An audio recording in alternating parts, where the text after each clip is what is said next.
Saudi अरब की कहीं पर भी अगर आजकल बातचीत हो रही है तो हर व्यक्ति यही बात कर रहा है कि सऊदी अरब नई ऊंचाइयों को छू रहा है। अपने विजन 2030 को लेकर सऊदी अरब इतना ज्यादा सीरियस है कि एक और वर्ल्ड टॉलेस्ट टावर सऊदी अरब में बनाने का ऐलान आज कर दिया गया है। और केवल ऑयल सेक्टर में ही नहीं बल्कि एजुकेशनल सेक्टर हो या स्पोर्ट्स सेक्टर हो, हर जगह सऊदी अरब के नए प्लान्स सामने निकल कर आ रहे हैं। अस्सलाम वालेकुम, मैं हूं ताहा नसीम, आप देख रहे हैं TN अरब हिंदी न्यूज। मैं आप लोगों के लिए लेके आया हूं सऊदी अरब से जुड़ी कुछ खास और अहम खबरें अपने सभी गैर मुल्की भाइयों के लिए।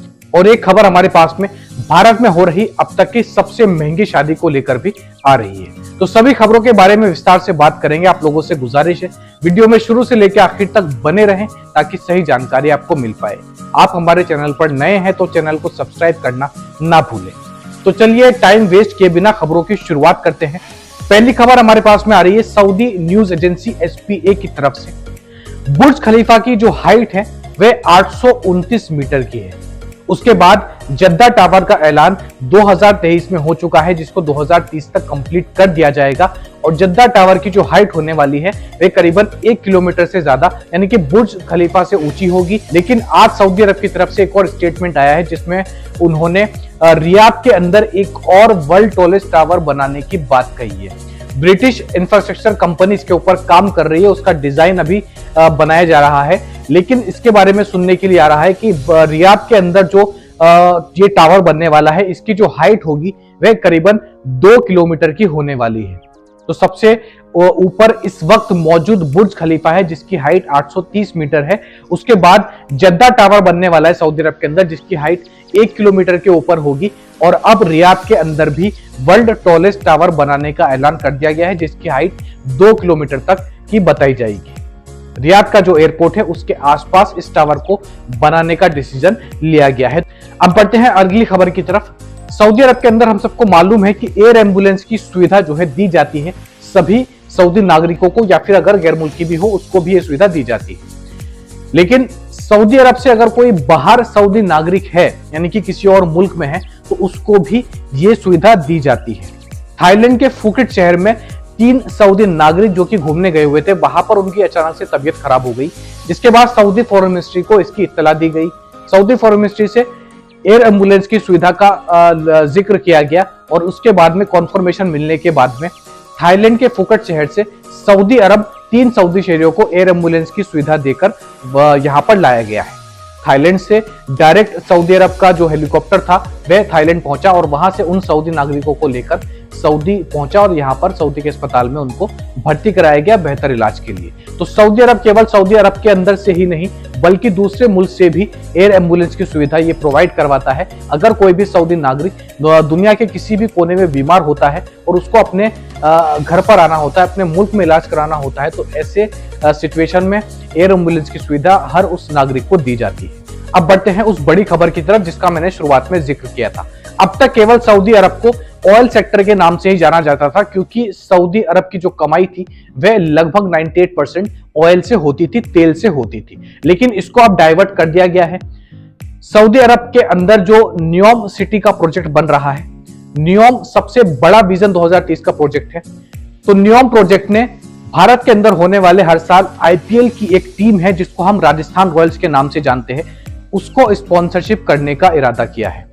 एक कॉन्ट्रैक्ट साइन हुआ है राजस्थान रॉयल्स की टीम के जो हेड हैं, जो इसके मालिक हैं, उनके बीच और न्योम प्रोजेक्ट के बीच में। सऊदी अरब की तरफ से न्योम का जो साइन है 2023 और 2024 में जो IPL खेला जाएगा उनमें जो राजस्थान रॉयल्स की टीम की जर्सी होगी उसके ऊपर न्योम का हमें बड़ा एक सिंबल देखने के लिए मिलेगा। तो न्योम ने राजस्थान रॉयल्स के साथ पार्टनरशिप कर ली है और एक मार्केटिंग स्ट्रेटेजी भी इसको बताया जा रहा है। और सऊदी अरब के अंदर स्पोर्ट्स को बढ़ावा देने के लिए भी ये कदम उठाया गया है। सऊदी क्रिकेट फेडरेशन के हेड ने कहा है कि इससे इंडिया और सऊदी अरब के जो क्रिकेट के रिलेशन है उसको बढ़ोतरी मिलेगी और सऊदी अरब के अंदर क्रिकेट को हम ज्यादा से ज्यादा बढ़ावा दे सकते हैं, इसीलिए ये मार्केटिंग कैंपेन भी चलाया गया है। तो राजस्थान रॉयल्स के साथ में अब ऑफिशियली न्योम सिटी की पार्टनरशिप हो चुकी है और राजस्थान रॉयल्स जो IPL टीम है उनकी टी-शर्ट्स पर हमें न्योम का लोगो 2023-24 में देखने के लिए मिलेगा। तो ये बड़ा मूव सऊदी अरब की तरफ से खेला गया है और बेस्ट मार्केटिंग स्ट्रेटेजी सऊदी अरब लगातार अपना रहा है। अब बढ़ते हैं उस बड़ी खबर की तरफ जो कि हमारे पास में आ रही है रॉयटर्स न्यूज एजेंसी की तरफ से। हम सबको मालूम है 3 दिन का प्री वेडिंग बैश इस टाइम भारत के अंदर चलाया जा रहा है।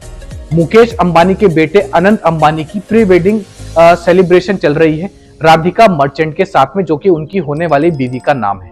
इसमें पूरी दुनिया से बड़े बड़े लोगों को इनवाइट किया गया है, खासकर पूरा बॉलीवुड इसमें शामिल है। लेकिन अगर बॉलीवुड से बाहर के लोगों की हम बात करें तो इसमें famous pop singer American singer Rihanna को भी इनवाइट किया गया है, जिन्होंने करीबन 60 से 70 करोड़ रुपया लिया है वहां पर परफॉर्म करने के लिए। इसके अलावा माइक्रोसॉफ्ट के फाउंडर बिल गेट्स भी इस शादी को अटेंड करने के लिए पहुंचे और फेसबुक के मालिक मार्क जुकरबर्ग अपनी वाइफ के साथ में इस शादी को अटेंड करने के लिए पहुंचे। इसके अलावा फॉर्मर प्रेसिडेंट डोनाल्ड ट्रंप की बेटी इवांका ट्रंप अपने हस्बैंड और बेबी के साथ में इस शादी को अटेंड करने के लिए पहुंची है। इसके अलावा सलमान खान, शाहरुख खान, आमिर खान और साउथ के सुपरस्टार रामचरण ने भी इस अंबानी वेडिंग में परफॉर्मेंस दिया है। इसके अलावा रणवीर सिंह अपनी वाइफ दीपिका पादुकोण के साथ में परफॉर्म करते हुए नजर आए और दिलजीत दोसांझ जो कि एक पंजाबी सिंगर है, इंटरनेशनली फेमस नाम है, ये भी इनकी शादी में परफॉर्म करते हुए नजर आए हैं। तो बॉलीवुड के साथ साथ पूरी दुनिया के बड़े दिग्गज इस भारत की सबसे महंगी शादी में परफॉर्म करते हुए नजर आए हैं। तो मुकेश अंबानी की इस शादी का जो बजट बताया जा रहा है वह करीबन 1000 करोड़ का बताया जा रहा है। 3 दिन का सेलिब्रेशन इसमें चल रहा है, प्री वेडिंग सेलिब्रेशन इसको माना जा रहा है। 3 दिन के बाद जो है मेन वेडिंग सेरेमनी होगी, जो कि गुजरात के जामनगर में जो मुकेश अंबानी का होम टाउन है वहां पर इसको सेलिब्रेट किया जा रहा है। तो ये थी आज की कुछ खास और अहम खबरें सऊदी अरब से जुड़ी हुई। ऐसी खबरें मैं आप लोगों तक डेली लेकर आता हूं। इसके अलावा सऊदी अरब के अंदर कोई भी नया कानून आता है उसकी अपडेट सबसे पहले मैं आप लोगों तक पहुंचाता हूं। हमसे जुड़े रहने के लिए हमारे चैनल को सब्सक्राइब करना ना भूलें और वीडियो काम की लगी हो तो वीडियो को लाइक भी कर दें। मैं ताहा नसीम अब आपसे इजाजत चाहता हूं। इंशाल्लाह कल आपसे फिर मुलाकात होगी नई और ताजा खबरों के साथ। तब तक अपना ख्याल रखें।